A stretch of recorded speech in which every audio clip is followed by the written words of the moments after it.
Yo, good morning everybody. It's Curtis back with another video. This is going to be a pretty quick video on the differences between Freetrade's investment ISA and their basic account. I've got a video on tax which goes into much more broader general detail about tax as an investor, so I'll leave that link in the description. But for those of you that use Freetrade, let me break it down quickly for you guys. So Freetrade has two accounts, as you can see here. They have an investment ISA and a basic account. A basic account is basically a general investment account, whereas an ISA is a tax-free wrapper that allows you to not have to worry about capital gains tax and dividend tax.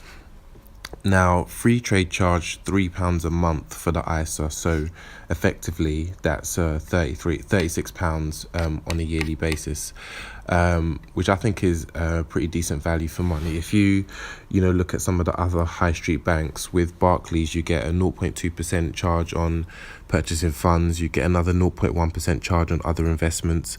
There's a minimum charge of £4 a month, but they have a maximum charge of £125 on a monthly basis. With Lloyds, their charges basically range, but it starts from 0.35% a month. There's also a service fee at 0.24%. They basically give you a calculation that if you invest £1,000, you'll pay £8.60 in charges.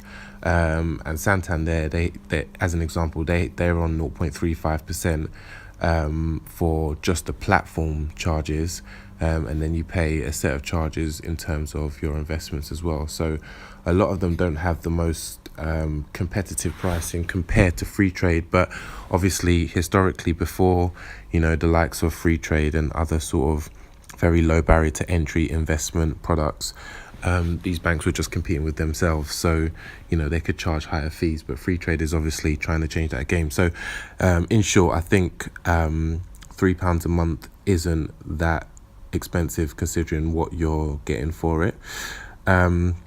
The free account, however, is free. So if you don't want to pay a single penny, then obviously, I would recommend going for the basic free account.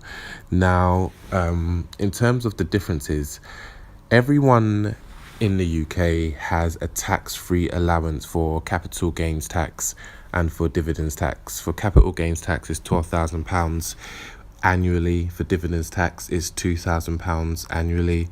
Obviously, they tend to rise by a few couple £100 each year.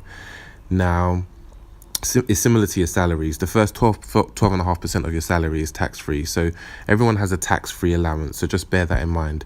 The question then becomes, will you earn more than £12,000 profit in any single year, or £2,000 in dividends within any single tax year?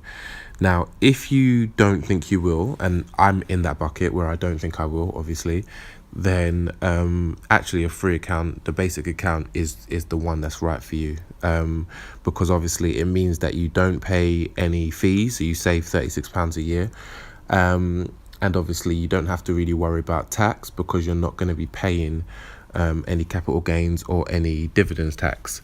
If, however, you are investing in the long term like myself, and maybe you feel that in maybe the next 3 to 5 years this could be a possibility, then the ISA may be more suitable.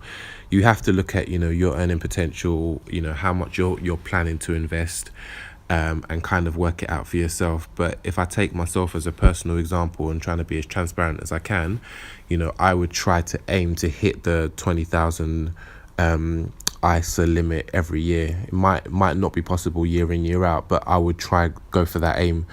And so it's quite possible that in 3 to 5 years time I might be getting £12,000 in capital gains, or if not, at least £2,000 in dividends within a single tax year. So this, just having the ISA, future-proofs me for any charges in the long term, and I think the cost of £36 a year would be offset by the savings in the long term. Whereas if I did that all in a basic account, let's say at some stage in 2-3 years time I had, say, £40,000 invested, when I wanted to then open an ISA, I won't be able to put all £40,000 in there. I would only be able to put £20,000 in there. So I would have some in an ISA and some in a basic account, and then obviously I would have to, you know, manage my tax returns for the basic account versus not having to worry about the ones in the ISA, etc. So I just want to give myself, I guess, more peace of mind going forward, and so that's why I'm personally using the ISA at this current stage. Also, it's worth bearing in mind that some stocks aren't available for the ISA now. I have sort of done research on a lot of stock, and the majority are there, but I think I've seen two stocks and like one fund, so it's a very, very nominal amount. As you guys saw in the video that I've got entitled the most important investment video I'll ever make, I sort of listed all of the Freetrade stocks last month, but I had that list previously about 3 months beforehand, and there was about 3 or 4 that's missing. And so 3 or 4 months before I was on a basic account, so I believe that the reason is because of the ISA, but I haven't really sort of gone back to check because those stocks don't really interest me, so it wasn't really a focus.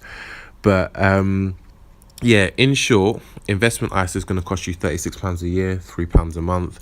It's good for the long term, and it's good for peace of mind to never have to worry about self-assessment or tax, filling out forms in any way, shape or form. And if you think you're going to hit the £2,000 dividend mark or the £12,000 capital gains mark at some future stage, and you're doing this for the long term, then I personally would recommend it. However, if you don't think you're going to hit that, which is a very, very high amount to hit, so it's very understandable, I may not hit it, I probably won't hit it as well, then you know, it's good to go for the basic account and save yourself that £36. That's obviously money that you can invest. You know, as you know, I don't do any instant trades, so you know, that's about, you know, £10-12 a month every time I invest that I save, because I always do basic trades. So you know, that money does add up. It always adds up. Every penny counts. Starting to sound like, who's that, Tesco or Asda, one of them. So yeah, but it's true, it all matters. So you know, you have to look at it from your own situation, your own circumstances. But yeah, that's overall the difference between the ISA and the general investment account or the basic account according to Freetrade. Hope that information is useful. Let me know if you want any more information or any other type of video to, you know, help make investing a lot easier. If you haven't subscribed to the channel, please hit that subscribe button. Please like, please comment, please share, and I'll catch you next time. Happy investing.